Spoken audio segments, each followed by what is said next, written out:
ಆನೆಗಳ ಮತ ಇಳಿಸೋ ಮಾವುತ ಕಣ ನಾನು.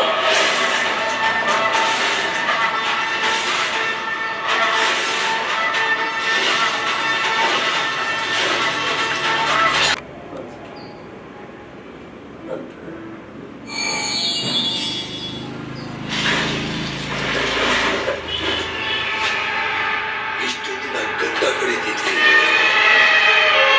ಇವತ್ತು ಆನೆ ದಂತ ಕಡ್ದು ನನ್ನ ಕತೆ ಮುರಿಯೋಣ. ತಾಯಿ ಚಾಮುಂಡೇಶ್ವರಿ ವರ ಪುತ್ರ ಅರ್ಜುನ ಕಣ ಇವನು.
ಹೀಗಾಗಿ ಮಾಧ್ಯಮ ಮಿತ್ರರಿಗೆ ನನ್ನ ನಮಸ್ಕಾರಗಳು.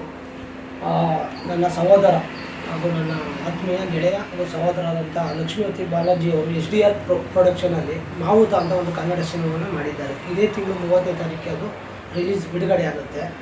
ಅರ್ಜುನನ ಬಗ್ಗೆ ಇಟ್ಕೊಂಡು ಒಂದು ಒಳ್ಳೆ ಕಾನ್ಸೆಪ್ಟ್ ಇಟ್ಕೊಂಡು ಒಂದು ಒಳ್ಳೆ ಕನ್ನಡ ಮೂವಿನ ತುಂಬ ಕಾಡು ಮತ್ತು ಅರ್ಜುನನ ಬಗ್ಗೆ ತುಂಬ ನಾನು ಟೀಸರ್ ನೋಡಿದೆ ಮತ್ತು ಸಾಂಗ್ ನೋಡಿದೆ, ತುಂಬ ಚೆನ್ನಾಗಿದೆ. ಮತ್ತು ಮೈಸೂರು ನೋಡಿದ ನಮ್ಮ ಮೈಸೂರಿನ ಮೊನ್ನೆ ಕೊಡುಗೆ ಏನಂತ ನಿಮಗೆ ಗೊತ್ತು. ಡಾಕ್ಟರ್ ವಿಷ್ಣುವರ್ಧನ್ ಅವ್ರನ್ನ ಕೊಟ್ಟಿದ್ದಾರೆ, ದರ್ಶನ್ ಅವರು, ಸರ್ ಇಂಥ ಒಬ್ಬ ಕಲಾವಿದರನ್ನು ಕೊಟ್ಟಂಥ ಕನ್ನಡಕ್ಕೆ ಇಂಡಸ್ಟ್ರಿ ಕೊಟ್ಟಂಥ ಭೂಮಿ ಇದು. ಈ ಭೂಮಿಯಲ್ಲಿ ನನ್ನ ಸಹೋದರ ಲಕ್ಷ್ಮೀಪತಿ ಬಾಲಾಜಿ ಅವರು ಕೂಡ ಎಂಟ್ರಿ ಆಗ್ತಾಯಿದ್ದಾರೆ. ಅವ್ರ ಸಿನಿಮಾವನ್ನು ನೋಡಿ ಈ ಸಿನಿಮಾ ಶತದಿನೋತ್ಸವ ಆಚರಿಸಲಿ, 100 ದಿನಗಳ ಕಾಲ ಓಡಲಿ. ನಾನು ಕೂಡ ಬರ್ತೀನಿ, ನನ್ನ ಸ್ನೇಹಿತರು ಬಂದು ಕನ್ನಡದ ಹುಡುಗ ನಮ್ಮ ಹುಡುಗ ಇವನ್ನ ಬೆಳೆಸಿ ಮೂವಿ ತುಂಬ ಅಚ್ಚುಕಟ್ಟಾಗಿ ಕಾಡಿನ ಬಗ್ಗೆ ಈಗ ನೋಡಿ ನಾವು 9 ಬಾರಿ ನಮ್ಮ ಅರ್ಜುನ ಏನು ನಮ್ಮ ತಾಯಿ ಚಾಮುಂಡೇಶ್ವರಿನ ದಸರಾ ಮೆರವಣಿಗೆಗಳಲ್ಲಿ ಭಾಗವಹಿಸಿ ಹೊತ್ತಿದ್ದ ಆ ಆನೆ ಬಗ್ಗೆ ಎಲ್ಲರಿಗೂ ಗೊತ್ತು. ಅದು ಮೈಸೂರಿನ ಜನಕ್ಕೆ ಎಲ್ಲರಿಗೂ ಗೊತ್ತು, ಹೇಳಂಗಿಲ್ಲ ನಾವು. ಆ ಒಂದು ಯಾರು ಇವತ್ತಿನ ಕಾಲದಲ್ಲಿ ಕಮರ್ಷಿಯಲ್ ಮೂವಿ ಮಾಡ್ತಾರೆ, ಆದರೆ ಇದು ಒಂದು ಜನಕ್ಕೆ ಒಂದು ಒಳ್ಳೆಯ ಸಂದೇಶ ಕೊಡುವಂಥ ಮೂವಿಯನ್ನು ನನ್ನ ಸಹೋದರ ಮಾಡಿದ್ದಾನೆ. ಅವನ ಸಿನಿಮಾಕ್ಕೆ ಒಳ್ಳೆಯದಾಗಲಿ, ಶುಭ ಆಗಲಿ. ನಾನು ಕೂಡ ಸಿನಿಮಾ ಖಂಡಿತ ನೋಡ್ತೀನಿ. ನನ್ನ ಸ್ನೇಹಿತರು, ಹಿತೈಷಿಗಳು, ರಾಜ್ಯಾದ್ಯಂತ ಎಲ್ಲರೂ ಈ ಸಿನಿಮಾವನ್ನು ನೋಡಿ ನಮ್ಮ ಮೈಸೂರಿನ ಹುಡುಗನನ್ನು ಆಶೀರ್ವದಿಸಿ ಪ್ರೋತ್ಸಾಹಿಸಿ ಕನ್ನಡ ಸಿನಿಮಾವನ್ನು ನೋಡಿ ಅಂತ ಎಲ್ಲರೂ ಈ ಮೂಲಕ ಕೇಳಿಕೊಳ್ತಾರೆ. ಜೈ ಶ್ರೀರಾಮ್, ಜೈ ಬಜರಂಗಿ. ನಾನು ಬಜರಂಗಿ ರಮೇಶ್ ಮಾತಾಡ್ತೀನಿ.